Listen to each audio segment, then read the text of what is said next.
Hey, what's going on? Where are you right now? Well, I just left the house, like you said. Is there a problem? My name is Emily. I'm a 35-year-old housewife living with my in-laws. My husband, Max, is on an overseas assignment, so it's just me at home with them. My father-in-law had a stroke last year, leaving him with a bit of paralysis on his left side. Despite that, he's actively working on his rehab and moving his body. As a result, it took some time, but he's recovered enough to handle most of his daily activities. Originally, my father-in-law made a name for himself as an investor. Before marrying Max, I used to work at a brokerage firm, so I really admire him. Living together has given us the chance to often discuss investments and assess management, and I think we've built a very good relationship. My mother-in-law, Helen, is a person who laughs softly and never engages in what people typically call bullying. She seems delighted watching father-in-law and me discuss financial matters. Emily, it's so good for Dad to have someone to talk to. He won't be bedridden, and it looks like we won't have to worry about dementia for a while. The way mother-in-law tenderly supports father-in-law is something I aspire to. I want Max and me to be a couple like them. I really feel that way. However, lately, I've noticed that mother-in-law seems to be struggling more as she sits on the sofa. We had her tested at the hospital and found that she's getting physically weaker. Her blood pressure is also a bit high, and the doctor advised her to take it easy. Mother-in-law, you've been holding down the fort here for so long. Please take some time for yourself. I said that as I comforted her and took over the housework. But that's not fair to you, Emily. You have to take care of Dad, too. Father-in-law can manage his showers and using the bathroom on his own. All he needs is someone to accompany him on walks and doctor visits. Emily. At this point, I came up with a proposal to reassure my mother-in-law. How about I ask Mom to join Dad on his daily walks? It'll be like a daily walking date for the two of them. I can't believe you, Emily. Well, I guess we'll take you up on your offer until I'm feeling better. Leave it to me. And so, life with my parents-in-law continued peacefully. My only concern was my sister-in-law, Sophia. Sophia constantly throws passive-aggressive comments my way. So, Emily, still no kids? Max is overseas, and these things happen when they happen. Can't even give birth to an heir, what a waste. We'll try to meet your expectations once Max is back in the country. Don't get too comfortable. I also have inheritance rights to this family's assets. It's just like that. I could directly confront her, but it's exhausting and I don't want to upset my parents-in-law. Ignoring her gracefully is where I show my skills. Maybe Sophia thinks I married into the family to inherit my wealthy father-in-law's assets. It's common to have a mother-in-law-father-in-law feud, but in my case, it's with my sister-in-law. One day, I was having tea with my in-laws on our sunny porch. Emily, I have something to discuss with you. For the first time, mother-in-law looked serious. Yes, mother-in-law, what is it? Actually, Sophia is going to give birth soon and she wants to temporarily stay at her parents' house to get support from our family. Oh, is it that time already? That's wonderful news. I sipped my tea as I responded. Given that your father is unwell and I've also been under the weather, making you handle the household chores, we're thinking of declining her request. I agree. It wouldn't be fair to impose more on you, Emily. My father-in-law looked genuinely concerned as he spoke. Oh, don't worry about that. I'm sure Sophia will be more comfortable at her parents' house. Besides, you two will be close by to watch over your grandchild. I'm happy to help out. Let's have Sophia come over. Upon hearing my nonchalant answer, my mother-in-law's face clouded even more. Thank you, Emily. To be honest, we'd love to have Sophia here so we can see our grandchild up close. But the way she's been treating you, it's truly regrettable. Your mother's not feeling her best these days either. In the end, it seems like the burden will fall on you, Emily. And that's concerning. My father-in-law also seemed to worry about me. Sophia has made snide comments to me several times, but for the sake of my in-laws, I chose not to retaliate. This has apparently led to Sophia getting more audacious, in turn causing unnecessary worry for my in-laws. Did I mess up here? Once the baby arrives, Sophia might mellow down. I'd love to see you two enjoy your grandchild. What I truly wanted to say was that I wouldn't be beaten by the likes of Sophia, but I just grinned and bore it. If you say so, then maybe it's okay to invite Sophia? I promise to take care of her as much as I can. My mother-in-law finally showed a smile. My father-in-law also seemed relieved. At first, maybe it was because the baby would be born to their biological daughter. They wanted to be close to the experience. Emily, we're truly sorry. And thank you. Both my father-in-law and mother-in-law bowed their heads. Hey, no need to bow. Let's lift our spirits, prepare a room for sister-in-law, and go shopping. I can't wait. Can I come along to choose some clothes and toys for the grandchild? All three of us laughed, wrapping up the discussion. My stay at my in-laws while sister-in-law gave birth was likely going to be just a month or two. I thought I'd just have to avoid any sister-in-law drama during that short time. That's what I thought. Until that phone call from sister-in-law. My mother-in-law quickly conveyed her consent to sister-in-law, agreeing that she could stay with the family temporarily while she gave birth. After dinner, my phone rang. It was sister-in-law. Hello, sister-in-law, how can I help you? Hey, Emily, I'm going to be staying at our parents' house for my upcoming childbirth. Yes, mother-in-law told me earlier today. Sister-in-law was speaking loudly, maybe she was in a good mood. My in-laws paused, realizing the call was from sister-in-law just by the voice leaking from my phone. It was loud enough for them to hear even without a speaker. So, can you get out? What? I couldn't help but raise my voice in shock. My in-laws were equally surprised and jumped a little. I don't even want to look at you. Just seeing you irritates me. Make sure you're out of the house by the time I get back. Sister-in-law, what are you talking about? Tell Mom and Dad you're going on an extended trip or visiting Max. I don't care. Just get out. I want to spend time with my family. Wait, hold on. Normally, I could easily dodge sister-in-law's barbs. But this time, I was too shocked to find the right words. Once I'm back, you better come back too. You need to take care of Dad, who needs long-term care, and my weak mom.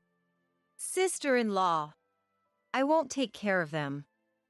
That's your job as the dater-in-law. Be grateful I'm giving you a reason to stay in the house. That's awful. How can you say that about your own parents? Enraged by sister-in-law's cruel words, I couldn't help but shout at her. Oh, scary. I'll just tell Dad and Mom that you yelled at their pregnant daughter. I clenched my mobile phone and tears started to fall. Using my parents only for the birth and then ignoring them? They are such wonderful, kind people. I couldn't hold back my tears of anger and frustration. Glancing at mother-in-law, I noticed her face was red with rage, tears gathering in her eyes.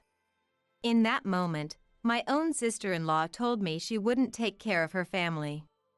The frustration was overwhelming. Just then, father-in-law tugged on my sleeve. When I turned around, father-in-law had a note in hand. It's okay, we have a plan. Just agree to what Sophia is saying for now and hang up the phone. I read the note, and father-in-law patted my arm with a reassuring smile. As if to calm my nerves, his touch was light.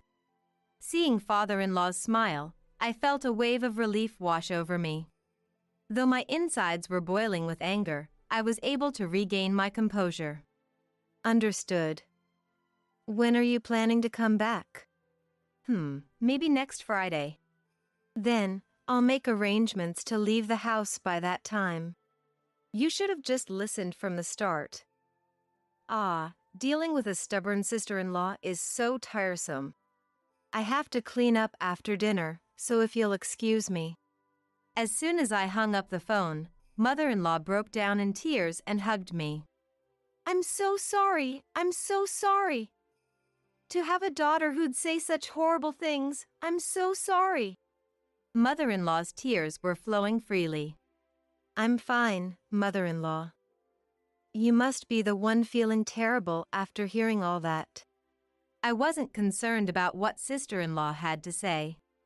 I could silence her with logical arguments if need be, it's not a big deal. But it's hard to see my mother-in-law cry like this. I'm really sorry. You've been very patient. My father-in-law sighed. Don't worry about me. What's your plan, though? I asked him, trying to comfort my mother-in-law.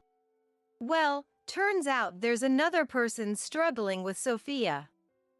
We're planning to discipline her together. Another person having issues with Sophia?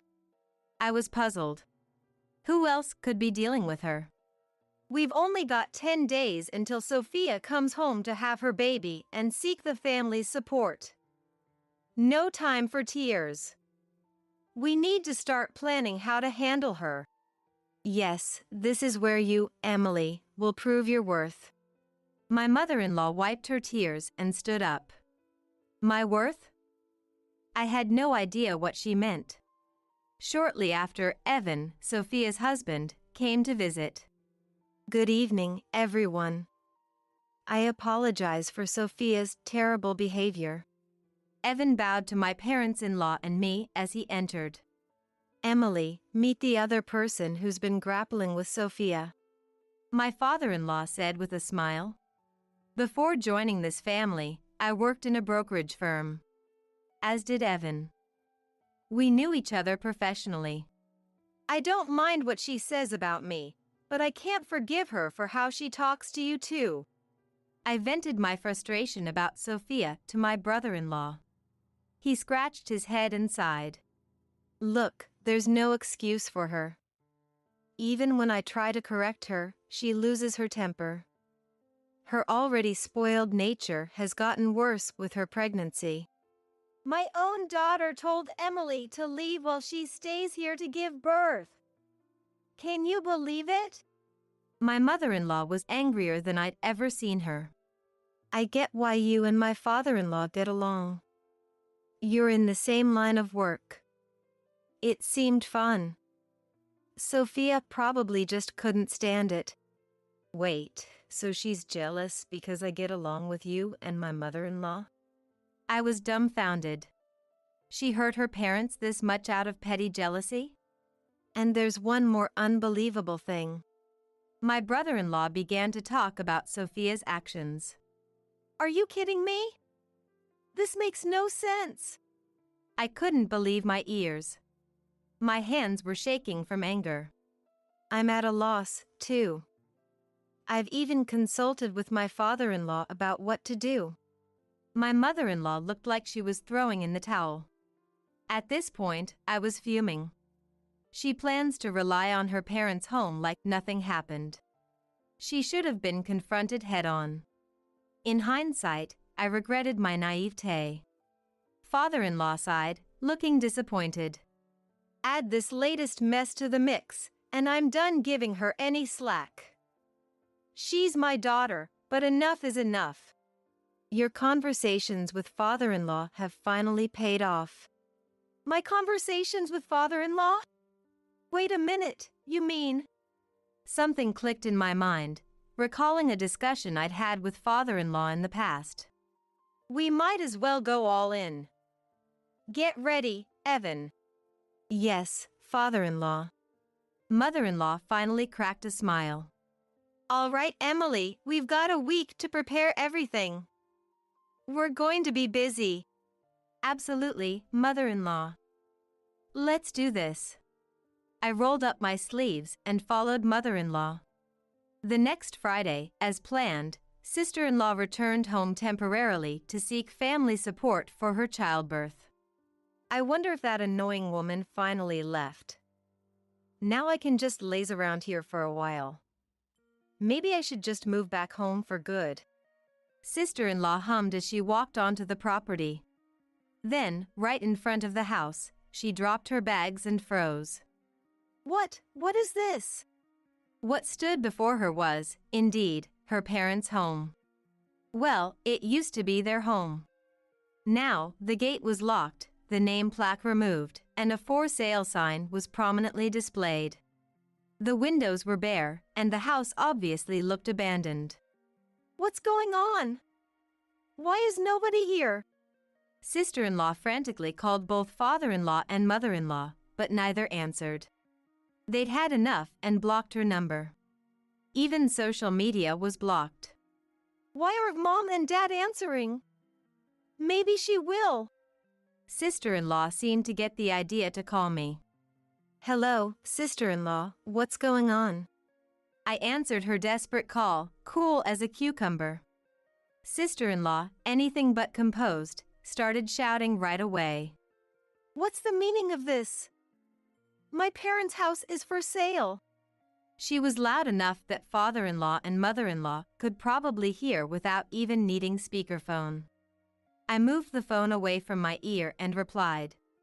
That house and the property have been sold. There's no place for you to stay temporarily while seeking family support for childbirth. Sold? What do you mean? We were told to leave by you, so we did. Don't joke with me. How can my parents' house be sold just because you left? Well, the house is in my name. Why keep it just for you? What are you talking about? You sold the house without telling my dad? You thief, I'll sue you.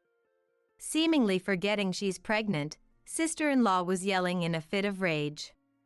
I let out an exaggerated sigh. Did you not hear what I said, sister-in-law? The house is in my name. So why is my parents' house in your name? That's insane. Because I bought it when father-in-law got discharged after his stroke. You bought it? Yes, father-in-law had become somewhat downhearted after recovering from a stroke. He'd lost confidence, having stepped away from his investments during his recuperation. That's when we started talking about restructuring assets. My husband can't act quickly, he's usually abroad for work. And if we left it up to selfish sister-in-law, she'd probably only take the assets that suited her. Father-in-law, how about we liquidate all assets into cash? That would make management easier. I suggested we convert all the assets to cash, making it easier for father-in-law to manage. That's when I purchased the family home, using savings from my single days and from my husband. By putting it in my name, I took on all the tedious procedures like property taxes.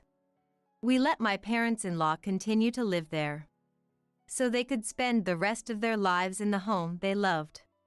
That was, until sister-in-law messed it all up. What are you doing? Where are you? We left the house, just like you asked. Anything else? Don't mess with me. Where are Mom and Dad? They'd never allow this. Sister-in-law still seems to think her parents are on her side. It's almost laughable how naive her thinking is. Father-in-law and mother-in-law are with me. We sold the house, but we've arranged another one.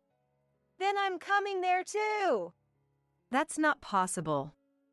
You're blocked by father-in-law and mother-in-law, remember? They don't want to see you. I say it coldly. Sister-in-law seems taken aback, especially when I mention being blocked. You may not have noticed, sister-in-law, but father-in-law and mother-in-law heard that phone call when you told me to leave. Sister-in-law's face visibly pales. Her earlier bravado instantly deflates. She clearly had no idea they'd heard that call. Listen, can you tell Mom and Dad it's a misunderstanding? I'm about to have a baby. I need help. It's going to be tough postpartum. Sister-in-law changes her tune, suddenly playing the victim. That's when I play my final card. Why not ask the guy you've been cheating with for help? How do you know about that? The unbelievable thing brother-in-law told me about was sister-in-law's affair. We knew because the timing of sister-in-law's pregnancy coincided with brother-in-law's long business trip. Brother-in-law already had screenshots and other evidence of the affair. Sister-in-law had planned for brother-in-law to raise the child she was expecting with her affair partner. I gotta tell you, brother-in-law is pretty angry too. Wouldn't be surprised if you get dumped, I say in a half-joking tone. Then the phone abruptly hangs up. She's probably scrambling to call brother-in-law right now. Brother-in-law has already expressed his intentions to divorce and seek alimony. My in-laws are cutting off communication with sister-in-law and moving to exclude her from any inheritance. We're leaving our estate in the hands of Max and Emily. They decided. Emily's involvement has made it so much easier. The estate is just money now. It really simplifies the management and paperwork. They add. Father-in-law had recorded the call that angered them from halfway through. With the evidence held by my in-laws and brother-in-law, sister-in-law lost both her family and her share of the inheritance. A month has passed since. Sister-in-law and her husband Evan are now divorced. She faced indisputable evidence of her affair and was hit with a hefty settlement in the divorce court. Apparently, she left the home she shared with brother-in-law, pregnant belly and all. Word is, she gave birth alone and quietly. And now lives in an old public housing unit, raising the child by herself. Struggling to care for the baby on her own, she receives help from no one. Why is nobody calling me? I'm tired. I'm lonely. I'm broke. She laments. Rumor has it, even her affair partner abandoned her just before the baby was born. She hasn't been able to establish paternity or receive child support. Sister-in-law ended up living on TANF while paying off the alimony debt. She has to find a job and support herself before she can start repaying her debt.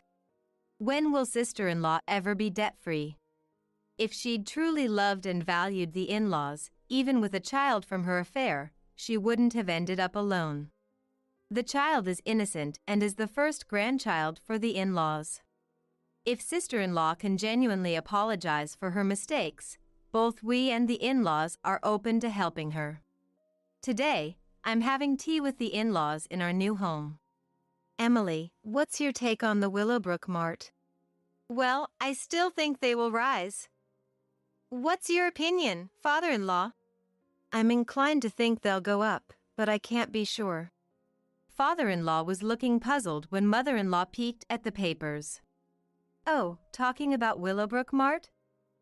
They're really popular right now for their new desserts, she said, laughing. We both chuckled. Your mother-in-law seems to know more about the stores than we do. Having mother-in-law check out the stores of companies we're interested in investing in is a good research strategy. It's not about the money. I genuinely love these wonderful in-laws. Ever since becoming estranged from sister-in-law, I've been free from her influence. With my expertise in asset management, I've been able to alleviate the in-laws' concerns for their retirement. As I await my husband's return, my days are filled with peaceful smiles. The first to give birth should be my daughter. Don't you dare have a child until my daughter is married. That's what Evelyn, my mother-in-law, said as she kicked my pregnant belly. Despite being a mother herself, it seems Evelyn knows nothing about him. The one who's really scary when angered isn't me. It's actually my husband, Andrew. My name is Amelia. I'm 38 years old. A cherished name given by my parents. I've always tried to live my life with positivity, but there was one time, the only time in my life, when I couldn't feel optimistic. It was back in my late 20s. When I decided to marry my now husband Andrew and visited his home for the first time. Even before going, "Be prepared, my parents are a bit odd," Andrew had warned me. But I, too carefree, thought it wouldn't be that big of a deal. "What? My parents are pretty out there too, quite the handful." That's how I responded. However, within minutes of arriving at his parents' home, I realized how naive I had been. Upon seeing me, Evelyn, my mother-in-law, frowned and said, "Bringing home some unknown woman all of a sudden, and to get married before Ella? What are you thinking, Andrew?" I was dumbfounded when Andrew suddenly got scolded.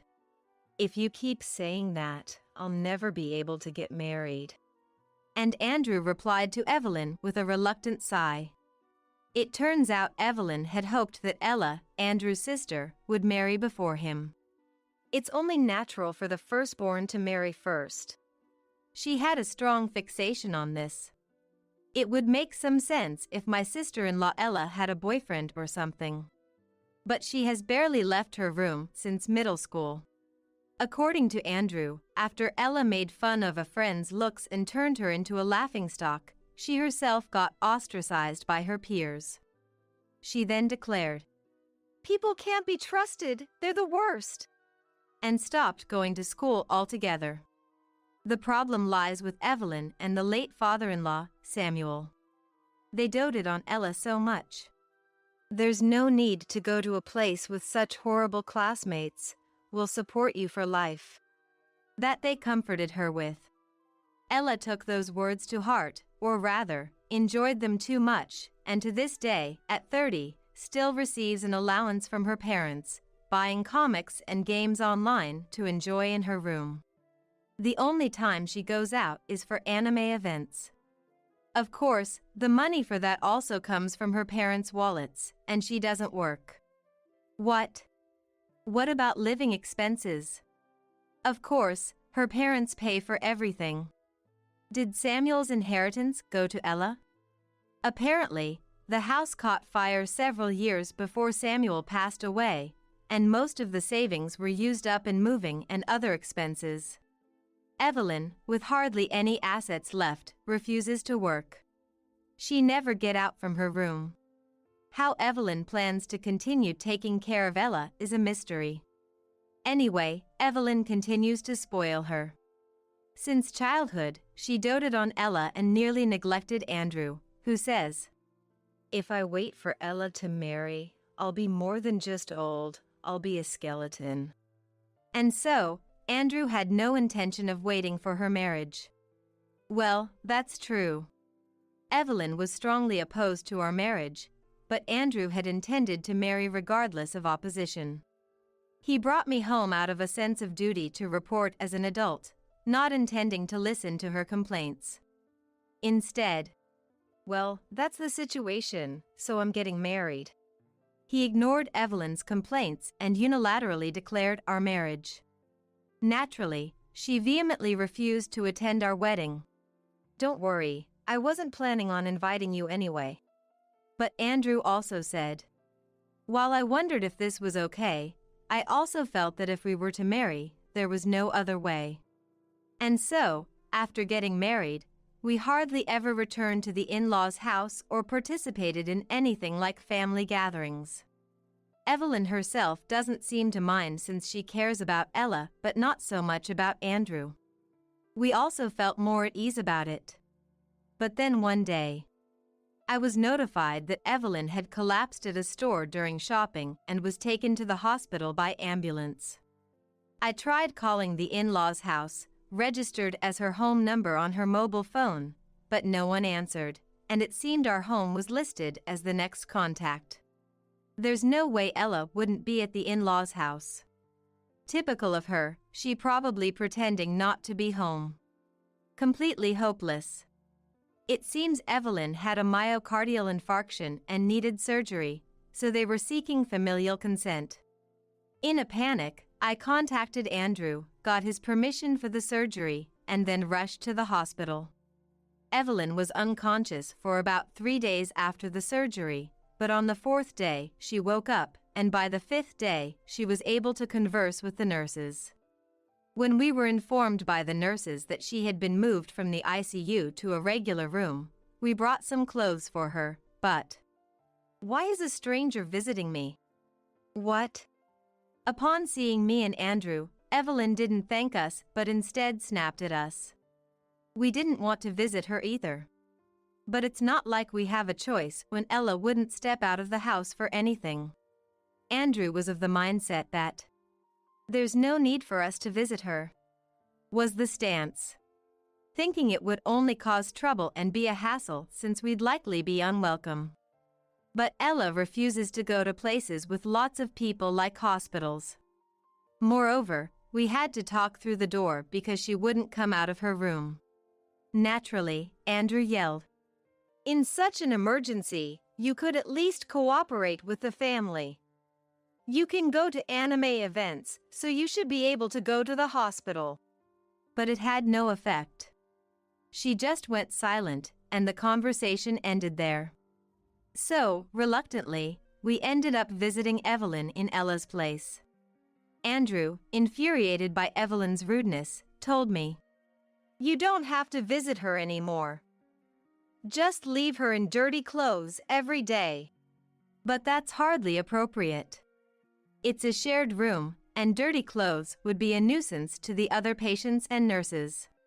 Since Andrew works during the day, I'm the only one who can bring her clothes to the hospital on weekdays.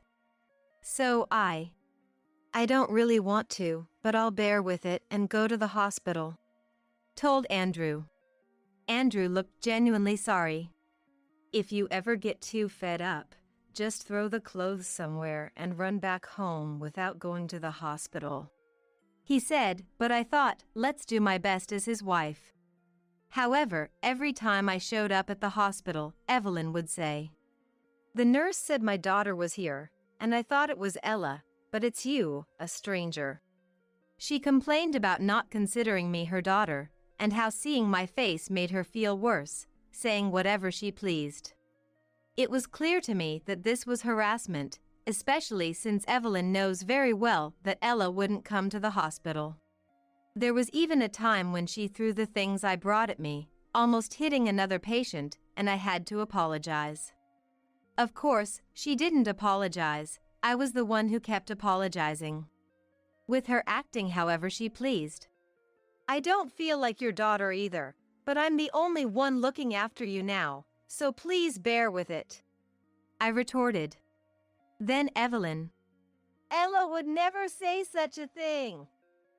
You and Andrew are really not endearing," exploded. Of course, the nurses scolded us, and I had to apologize again on behalf of Evelyn, who refused to, but the situation didn't escalate further. Is there really no way to deal with this selfish Evelyn? After a stressful month, finally she was discharged.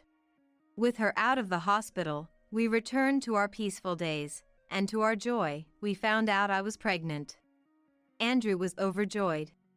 It's still small and knows nothing yet. But he would come every day, pressing his ear to my belly. "Are you in there?"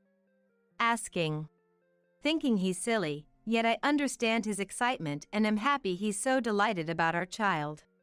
As a mom and as a wife, I'm determined to give birth to this child healthily. My parents were also thrilled when we announced the pregnancy, and it has become their weekend joy to look for baby socks and clothes, even though we don't know the gender yet, so don't buy anything. Although I mentioned it, I'm a bit worried they might end up buying both boys' and girls' clothes anyway. In the midst of everyone being elated about the new life, we didn't tell Evelyn about the pregnancy. It was Andrew who said it would be better that way. Evelyn might start saying who knows what, being upset that her first grandchild would be my child, especially since we married before Ella. He seemed concerned about my mental well-being. I thought it might be better to report after the baby is safely born and things have settled down. Andrew believes even that isn't necessary, but I figured we'd just play it by ear depending on the situation at the time. However, as the birth approached, Evelyn suddenly showed up at our house. I was contemplating pretending not to be home to avoid showing her my pregnant belly when my mobile phone rang with a call from Evelyn.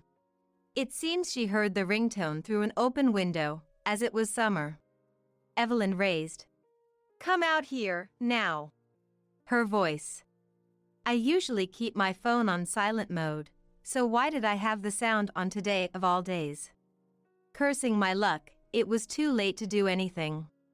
With Andrew not home, I reluctantly opened the front door, and Evelyn squeezed through the slightly opened door.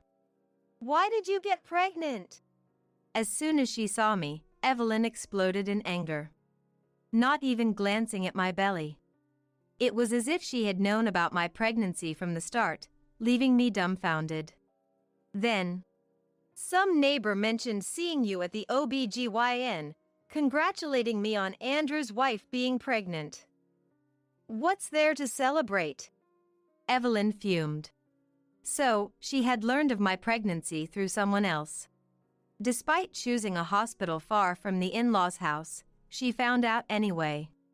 Seeing my slightly pale face, Evelyn said, "It seems you do feel somewhat guilty for getting pregnant before Ella." She gave a completely off-base response. "I don't feel even a shred of such guilt. You should know, the first child to be born should be Ella's. We don't need a child from someone as shameless as you who doesn't understand family hierarchy." Evelyn then suddenly kicked my belly. Unable to protect my belly completely, I crumpled to the ground from the shock and pain of the kick. What should I do? There's no severe pain, but I felt a flow of liquid in my lower body. As I tried to flee from Evelyn, she grabbed my collar. "Understand this? The first to give birth should be Ella. Don't you dare have a child until Ella is married. Give up on giving birth." Then she kicked me in the back. I felt an uncontrollable flow of liquid from deep within me. My water broke. Evelyn continued saying other things, but in my panic, I couldn't listen, focusing solely on the emergency. Her leaving seemed like I was admitting guilt in her eyes as she spat out, "Got it now? We don't need your child." And left. Snapping back to reality at the sound of the door closing, I didn't know what to do. First, I had to check on my baby, so I called the hospital with trembling hands, rushed into a cab, and headed there. Unfortunately, Andrew was on a business trip for 2 days. His supposed supervisor had been hospitalized due to an accident, and with a shortage of staff, Andrew had to go. He tried to refuse, citing his pregnant wife, but they wouldn't listen, and he complained about it. "It's okay. I can manage on my own for a couple of days. Don't worry and just go on your business trip." I reassured him, now feeling extremely vulnerable. Tears streamed down my face from anxiety as I called Andrew, sobbing and explaining the situation. "Understood. Work doesn't matter at this point. You and the baby are what's important. I'm coming back right now, wait for me." Andrew returned by that evening, as he promised. There might have been complaints about him abandoning work. If they complain, I'm prepared to change jobs, so don't worry. But Andrew said, "I'm lucky to have such a wonderful husband." Fortunately, there were no issues with the baby, but given the proximity to the due date, we immediately prepared for birth. After the child was born safely, we should have been filled with happiness, but then Andrew said seriously, "Just because the child was born safely doesn't mean I can forgive my mother's actions." He was still furious about Evelyn's behavior on that day. Then came the fateful day. About a month after I was discharged from the hospital. From the morning, Andrew took me and our daughter, Grace, to the in-laws' house. He didn't ring the doorbell but instead used his key to enter. Evelyn, who appeared to have been watching TV, was startled by Andrew's. "What?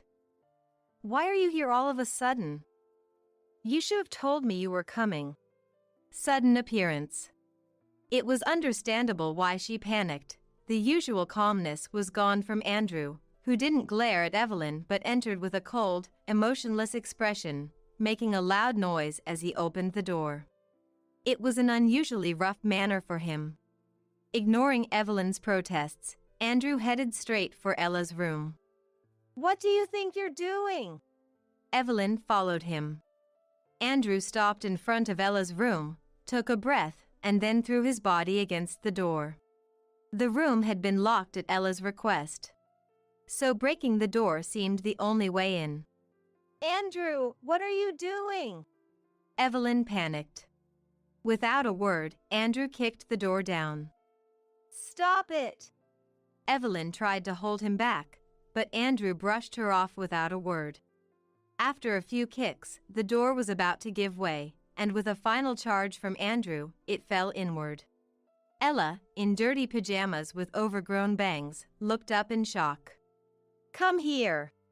Andrew grabbed Ella's hand and dragged her out of the room. Of course, Ella screamed, "No, stop!"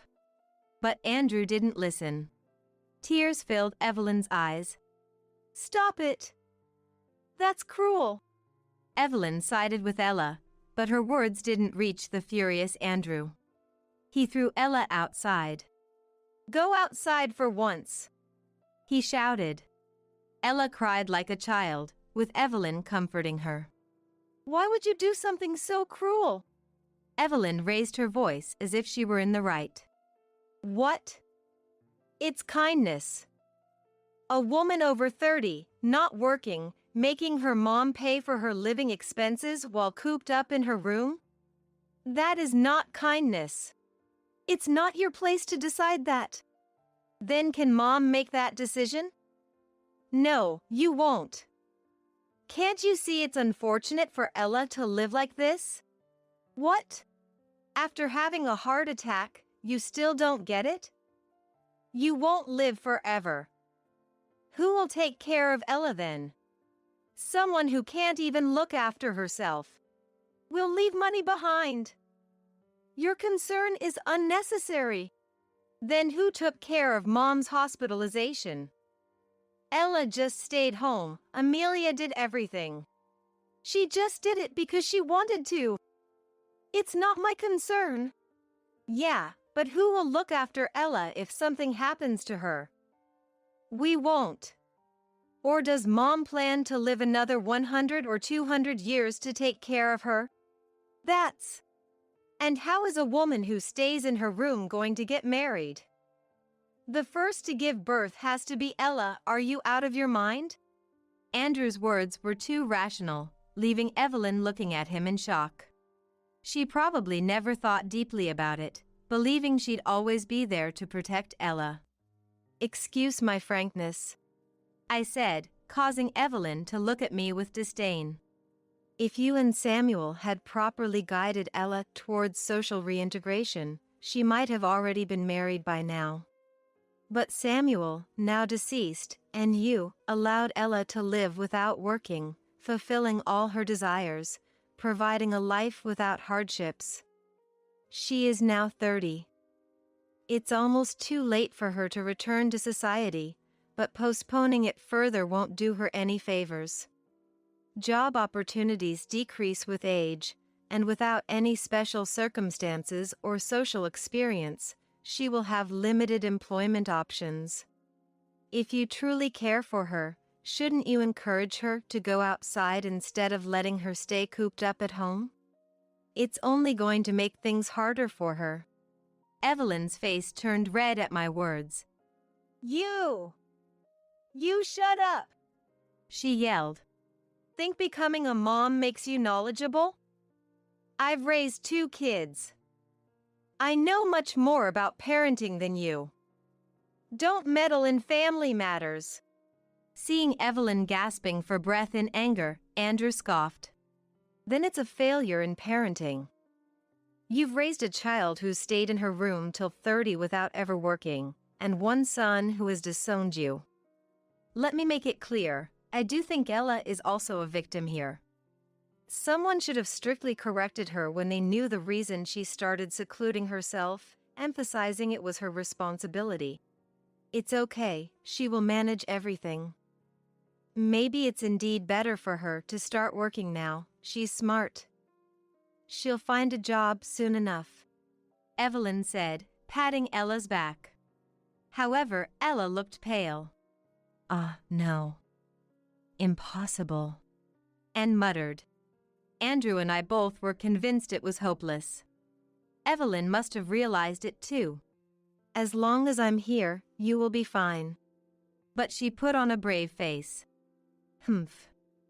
Well, good luck living happily with Ella, who probably won't get married in her lifetime. Just don't involve me from now on. What? Evelyn's bewildered response was met with Andrew's mocking laughter. What? You thought you'd make me take care of you when you're old, and Ella can continue living her spoiled life? You're clueless. Evelyn was at a loss for words, apparently having exactly those thoughts. Well, according to you, Ella is supposed to get married, so maybe her future husband can support both Mom and her. Nice family plan there. We'll do our part by ourselves too, Andrew said mockingly, his eyes not sharing the humor. Seeing this, Evelyn looked as though she was about to say it was over, her expression filled with despair. You're thinking of disowning me? You're only Mom? Only Mom? Don't make me laugh. I hardly felt cared for. You made me do all the household chores while letting Ella do whatever she wanted since we were kids. And kicking Amelia's belly during her pregnancy, as if I could ever forgive you for not only attacking me but also my wife. Andrew's sharp gaze silenced Evelyn, who just stared at him. Let's go. He placed a hand on my shoulder and said. Evelyn screamed after us. Please, think it over. But he didn't look back. After that, Evelyn tried reaching out multiple times through calls and visits. Please, at least take care of Ella. But he refused. It's absurd for someone who hasn't lived properly to ask for help so easily. Rejecting her with logical reasoning and keeping her at bay. Eventually, as our children grew, we moved away, leaving no contact information for her. We've completely cut ties. The last I heard, Ella couldn't stick to vocational training and was constantly fired from part-time jobs for being late or absent without notice. Shockingly, when Ella complained about being reprimanded for her lack of enthusiasm at one part-time job, considering it harassment, Evelyn went to the supermarket where she worked and shouted at them, thinking she was pitiable. It's likely Ella will never work properly. We need to make sure she doesn't depend on us in the future. Andrew and I agreed. The prospect of Ella living properly after Evelyn's gone is dubious, but thinking about it is too scary, so we try not to. Despite Evelyn's claims of leaving money and taking care of Ella for life, she ended up struggling financially. Even past 60, she worked part-time to support Ella. It should have been the other way around. It seems she finally realized she should have encouraged Ella to go out more, but it's too late. Evelyn feels the weight of having to carry Ella, who can't do anything for herself, for the rest of her life. As for me, after our first child, we quickly had a second one, and now we're a lively family of 5. Though I was worried at first, it turns out you can manage surprisingly well. Andrew helps with childcare and cooks 3 times a week. He might actually be better at cooking than me, and his repertoire of dishes seems to be larger than mine. He's also improved his baking skills, a hobby he started on his own, and recently, it's become common to see him in the kitchen with the kids on weekends. No matter how you look at it, he's a wonderful dad. However, it seems he's not good at cleaning. He's the type to clutter things up before realizing it, thinking if things are put together, they're tidy, and he struggles to decide what to throw away. So, I mainly handle the cleaning. It's nice that we can complement each other's weaknesses. Maybe it's because they see the way we live, but our children teach each other what they're good at, helping one another with their studies. Since no one can live alone, we need to support each other. I hope our family continues to support one another forever. I'm happy every day, surrounded by such a caring family.